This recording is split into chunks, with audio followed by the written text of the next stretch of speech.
Good morning. இப்போ நம்ம பார்க்க போகிறது 10th மேக்ஸில் எக்ஸாம்பிள் 1.27 பார்க்க போகிறோம்.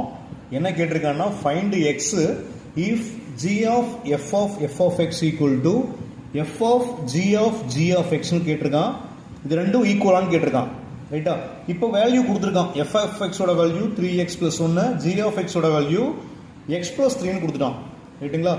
இப்போ எல்ஹெச்எஸ் சைடு இது தானே ஜி ஆஃப் எஃப் ஆஃப் எக்ஸா, அது எழுதிக்க g of f of x. அப்ப இது எப்படி எழுதலாம்? g of f of x னு எழுதலாமா? அப்ப g of f of x ஓட வேல்யூ என்ன கொடுத்திருக்கான்? 3x+1. அந்த 3x+1 எழுதிக்கங்க. இது எப்படி இருக்குது? மறுபடியும் f of x மாதிரியே இருக்குதா?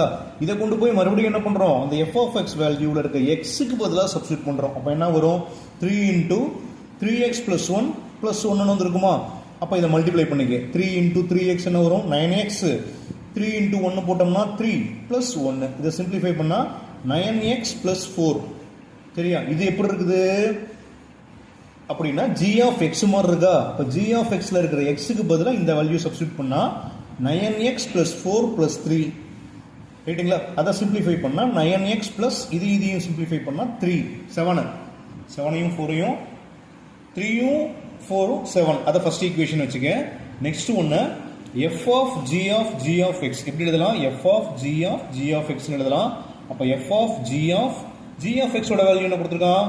x+1 3 னு கொடுத்திருக்கானா? அந்த x+3 வேல்யூ சப்ஸ்டிட்யூட் பண்ணிக்க. இப்போ g of x மாதிரி வந்துருச்சா? இப்போ இந்த x க்கு பதிலா இந்த x+3 ஐ சப்ஸ்டிட்யூட் பண்ணிக்க. அப்ப என்ன வரும்? x+3 + 3. அப்ப x+6. இது எப்படி இருக்குது? f of x ஓட வேல்யூ. அப்ப என்ன வரும்? 3 × x+6 + 1. அப்படியே மல்டிப்ளை பண்ணிக்க.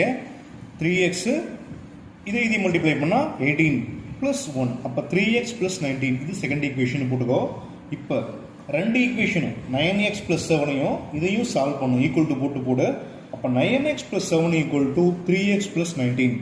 அப்ப 9x - 3x = 19 - 7. சிம்பிளிஃபை பண்ணா 6x = 12, x = 2. அண்டர்ஸ்டாண்ட் ஆகுதா?